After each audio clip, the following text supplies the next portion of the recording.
साम दाम दंड भेद सब कुछ करने के बाद, सारे पैतरे आजमाने के बाद भी आखिर कर्नाटक से बीजेपी के लिए एक और सर्वे आ गया जिसने उसकी नींद उड़ा दी है। दोस्तों, सरकार के चापलूस न्यूज चैनल्स ने तो पहले ही कर्नाटक से बीजेपी की विदाई और कांग्रेस की सत्ता बनती दिखा दी थी और वो सर्वे भी हमने आपको दिखा दिए थे।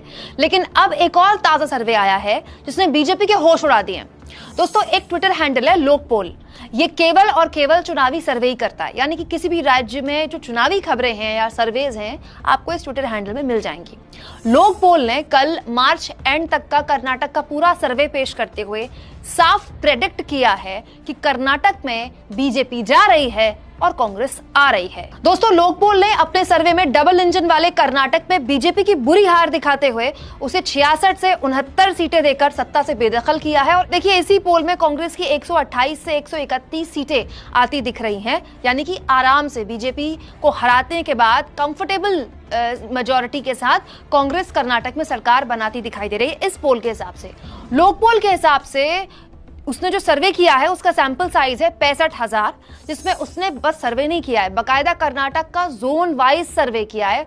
हर जोन में आप देखिए बीजेपी की हार और कांग्रेस को बढ़त देते हुए इस पोल ने दिखाया है। वैसे ये सर्वे कौन सी नई बात कर रहा है? हमारे यहाँ तो नेताओं से बड़ा कोई चुनावी वैज्ञानिक होता नहीं है ना। कोई जाने न जाने नेता जान लेते हैं कि आने वाले चुनाव में क्या होने वाला है।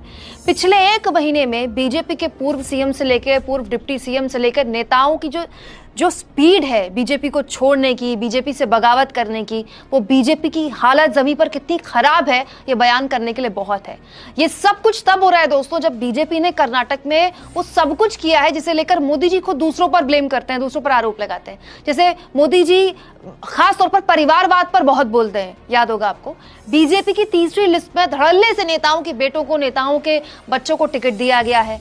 वो येदियुरप्पा जो बीजेपी आलाकमान को फूटे आंख नहीं सुहाते थे, अब टिकट बंटवारे में येदियुरप्पा के अलावा किसी की चली नहीं।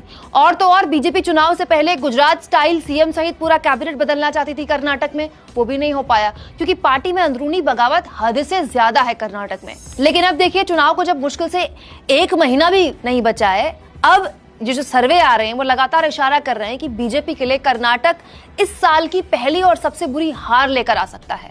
और अगर ऐसा हुआ तो ये बाकी राज्यों के सेंटिमेंट को प्रभावित करेगा, क्योंकि इसके बाद होने हैं मध्य प्रदेश और राजस्थान के भी चुनाव, खास तौर पर मध्य प्रदेश, क्योंकि यहाँ 15 साल से ज्यादा बीजेपी सत्ता में काबिज है।